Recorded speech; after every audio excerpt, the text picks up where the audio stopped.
Kobaran api dengan cepat membesar dan melumat habis sebuah mobil bak terbuka milik penjual tahu bulat keliling di bundaran Hotel Indonesia, Jakarta Pusat. Banyaknya barang muatan yang mudah terbakar membuat amukan si jago merah semakin menjadi. Hanya dalam hitungan menit, api telah meluluh lantakan mobil beserta seluruh muatan. Terbakarnya mobil saat pedagang tengah menggoreng tahu pesanan sejumlah pembeli. Api tiba-tiba menyembur keluar dari bawah kompor dan seketika menyambar ke barang lainnya, hingga sempat terjadi beberapa kali ledakan. Beruntung kedua penjual tahu bulat berhasil menyelamatkan diri dan mendorong kendaraannya ke bahu jalan, hingga tak menyambar kendaraan lain. Diduga kebocoran selang gas yang tengah digunakan menjadi penyebab terjadinya kebakaran. Tahu bulat. Itu api kira-kira dari mana tadi? Walau alam tahu dari kompornya, tahu dari kayaknya kompor gas kayaknya. Kan tempat terbuka gini kan nggak kecium. Terus penjualnya gimana tadi posisinya? Langsung sih dia langsung inisiatif dimundur ke belakang ke sini. Tadi kan ada di situ tuh ke depan kan. Karena kan ada gerobak kan, ada motor kan. Dia keluar, dia dorong ke belakang sini. Karena memang agak lambat aja, agak lambat. Lambatnya artinya nggak ada penanganan langsung. Apar kayak apa nggak ada. Api berhasil dipadamkan petugas pemadam kebakaran dengan menerjunkan 2 unit mobil penyemprot dengan 13 personil. Masih posisi diam, mungkin ada sedikit konslet dan menyambung ke tangki bahan bakar minyak sehingga terbakar.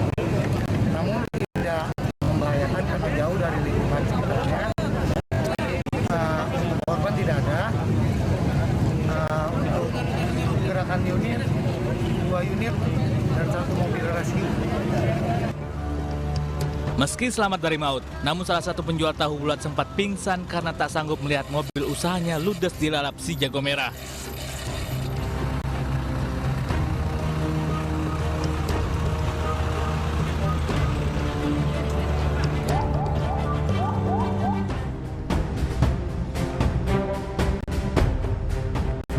Raffi Manibarati, pria warga negara India ini ditangkap petugas imigrasi Bandara Internasional Soekarno-Hatta lantaran kedapatan menggunakan paspor palsu dengan nama Vignesh Matiarasu saat baru saja tiba. Selain kedapatan menggunakan paspor palsu, Raffi Manibarati juga kedapatan memalsukan dokumen sertifikat vaksin, surat hasil PCR tes, asuransi, hingga sejumlah kartu tanda pengenal berlogo negara Kanada. Dari riwayat perjalanan, sebelum tiba di Indonesia, pria India ini singgah di beberapa negara seperti Nepal dan Kuala Lumpur, Malaysia. Demi melancarkan aksinya untuk mengelabui petugas, Raffi Manibarati nekat menghilangkan barang bukti berupa dokumen PCR, sertifikat vaksin, serta boarding pass asli miliknya di toilet terminal sebelum melalui pemeriksaan COVID-19. Kami juga bahwa Indonesia bukan negara tujuan akhir, namun Kanada. Kenapa demikian? Karena paspor palsu yang dipergunakan oleh yang bersangkutan, oleh tersangka, ini adalah paspor palsu yang di dalamnya sudah terdapat visa negara Kanada dan juga ditambah bahwa yang bersangkutan juga membawa ID permanen residen dari negara Kanada. Praktis dengan demikian, nantinya paspor palsu ini jika berhasil masuk ke Indonesia juga akan dipergunakan yang bersangkutan untuk mencoba masuk ke Kanada. Hingga kini petugas masih menyelidiki motif warga negara India ini menggunakan dokumen palsu. Dirinya dikenakan pasal terkait penggunaan dokumen palsu atau sengaja dipalsukan untuk masuk ke wilayah Indonesia dengan ancaman 5 tahun penjara.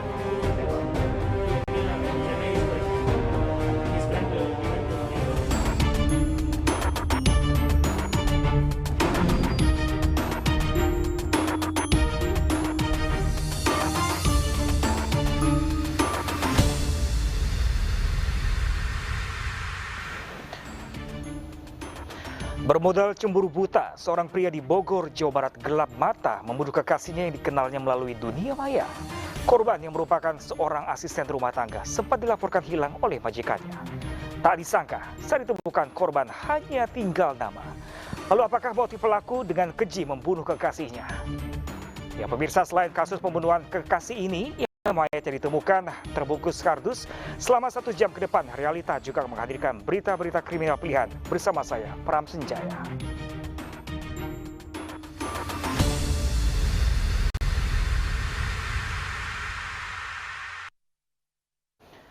Kecanduan game online, dua pelajar SMK di Batam, Kepulauan Riau nekat membobol minimarket. Keduanya dengan mudah tertangkap lantaran aksi dan wajahnya terekam CCTV.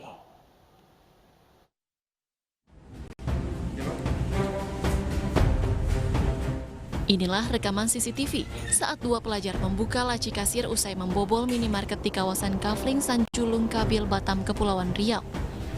Keduanya mengambil uang tunai 4 juta rupiah, beberapa bungkus rokok, hingga sejumlah alat kosmetik. Keduanya dengan mudah ditangkap karena wajahnya dikenali melalui rekaman CCTV. Polisi membawa kedua pelaku yang menyembunyikan barang bukti hasil kejahatannya di semak-semak pinggir hutan.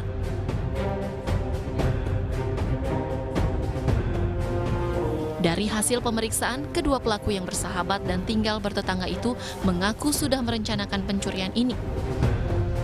Mereka merusak pintu minimarket dan menggunakan uang hasil kejahatan untuk membeli chip game online.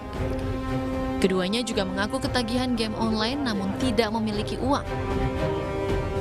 Masih di bawah umur, satu 17 tahun, satu 16 tahun. Masih berstatus pelajar. Betul. Apa hasil penyidikan kita? Apa yang melatar belakangi perbuatan kriminal mereka, Pak? Ya, memang niat mereka untuk membeli pin chip atau chip ya kan, chip untuk bermain game online itu. Dari tangan pelaku, polisi menyita sejumlah barang bukti, diantaranya sejumlah rokok, pakaian, dan peralatan yang digunakan untuk membobol minimarket. Atas perbuatannya, kedua pelaku kini mendekam di sel tahanan Polsek Nongsa Batam dan terancam hukuman 7 tahun penjara.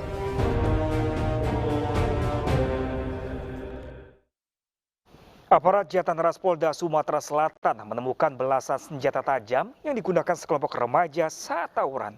Setidaknya 20 pelajar ditangkap setelah seorang korban yang menderita luka senjata tajam melapor.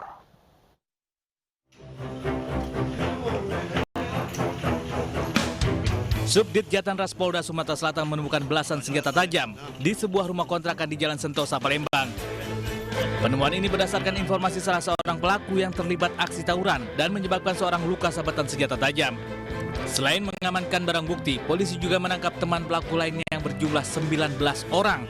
Beberapa di antaranya masih di bawah umur. Dari keterangan para pelaku, penganiayaan terjadi setelah salah seorang kawannya menjadi target salah sasaran dari dua kelompok pemuda yang akan tawuran. Karena tidak terima, pelaku memanggil teman-temannya serta membawa senjata tajam dan menganiaya korban. Hasil pemeriksaan, diantaranya ada 3 orang yang diduga ada kaitannya dengan perbuatan pidana penganiayaan yang terjadi di Pelaju.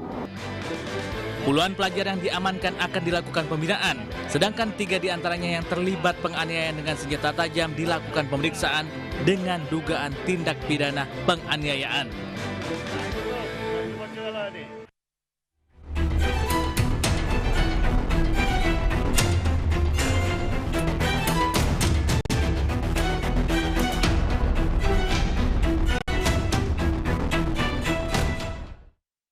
Misteri penemuan mayat wanita dalam kardus di permukiman warga Cibinong, Bogor, Jawa Barat akhirnya terungkap.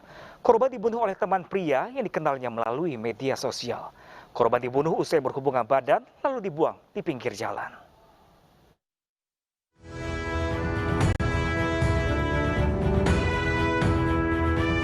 Polisi akhirnya mengungkap misteri penemuan mayat wanita dalam kardus yang terjadi di Karadenan Cibinong, Bogor, Jawa Barat.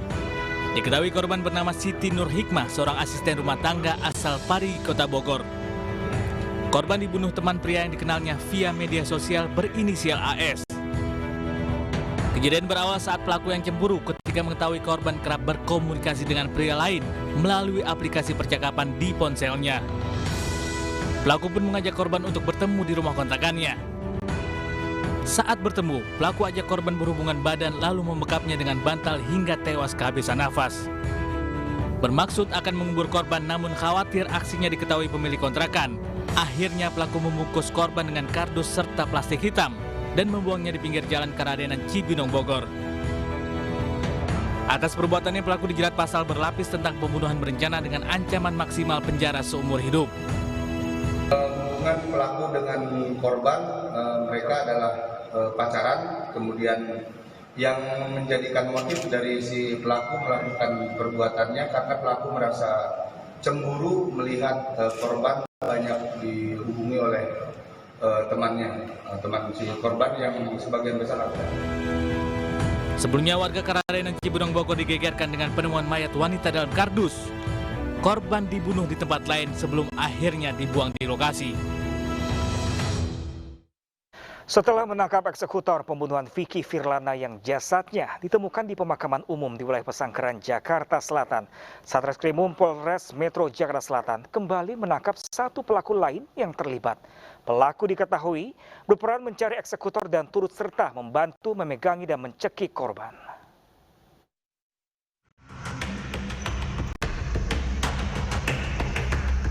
Usai menangkap MY, eksekutor pembunuhan Vicky Firlana yang jasadnya ditemukan di pemakaman umum di wilayah Pesanggerahan, Jakarta Selatan, Satreskrim Polres Metro Jakarta Selatan kembali menangkap satu pelaku lain yang terlibat berinisial DR.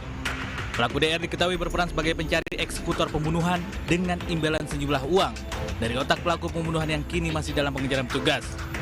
DR yang ditangkap di kawasan Serengseng, Kembangan, Jakarta Barat ini juga diketahui ada di lokasi saat peristiwa pembunuhan terjadi dan ikut berperan memegangi serta mencekik korban. Diketahui motif para pelaku yang telah ditangkap adalah faktor ekonomi karena dijanjikan mendapat imbalan. Pelaku juga dihadiahi timah panas oleh petugas karena berusaha melarikan diri saat akan ditangkap. Polisi telah mengantongi seluruh identitas para pelaku termasuk otak dari aksi pembunuhan. Peran yang bersangkutan untuk interogasi awal yang bersangkutan adalah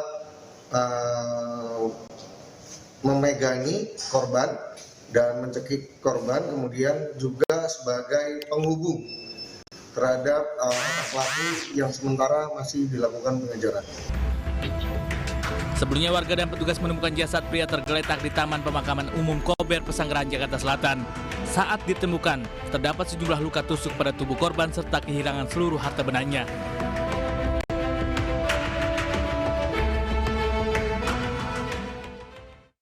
Dipicu cemburu mendapati percakapan mesra dengan pria lain, seorang suami di Garut, Jawa Barat menganiaya istrinya dengan senjata tajam hingga tewas. Sebelumnya pelaku mengajak korban menginap di rumah rekannya. Saat korban tertidur lelap, pelaku pun melancarkan aksinya.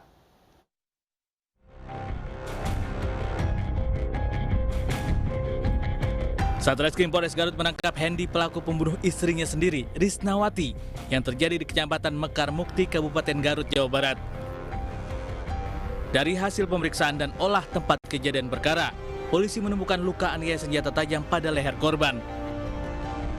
Selain pelaku, polisi juga menyita sejumlah barang bukti seperti golok, ponsel, serta pakaian korban.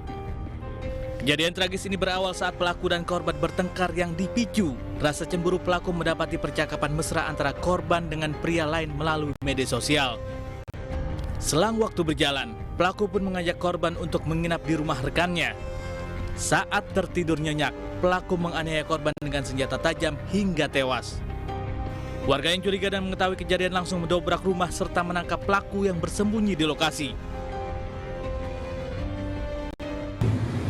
Adapun motif dari tindak pidana ini yaitu adalah adanya percekcokan sebelum-sebelumnya karena akibatnya diduga bahwa Ibu Risnawati ini itu memiliki pil atau pria idaman lain yang dipicu juga oleh adanya komunikasi melalui media sosial, melalui SMS juga, yang di situ ada kata-kata yang bersifat mesra sehingga mengakibatkan kecemburuan dari tersangka yang merupakan suami dari. Guna mempertanggungjawabkan perbuatannya, pelaku terancam hukuman 20 tahun penjara. Pemirsa, akibat sering memposting konten di media sosial, seorang istri tewas dibunuh suami karena cemburu.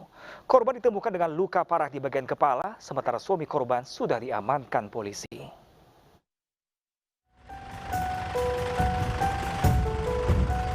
Di dalam rumah semi permanen inilah Jasmi ditemukan tewas mengenaskan di ruang tengah rumah.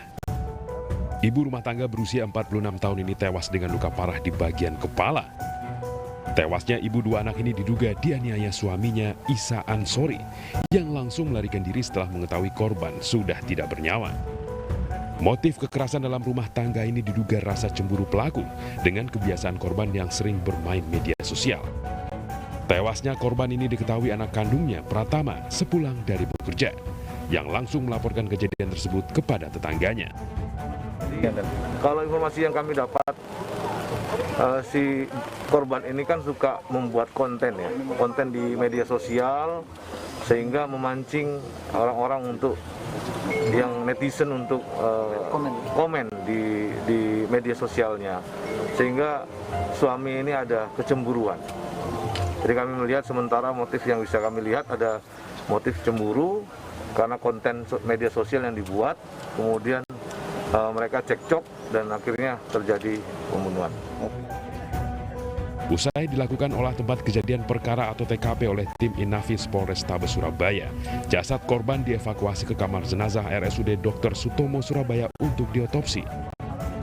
Sementara polisi masih melakukan pengejaran terhadap pelaku yang diduga melarikan diri keluar kota Surabaya.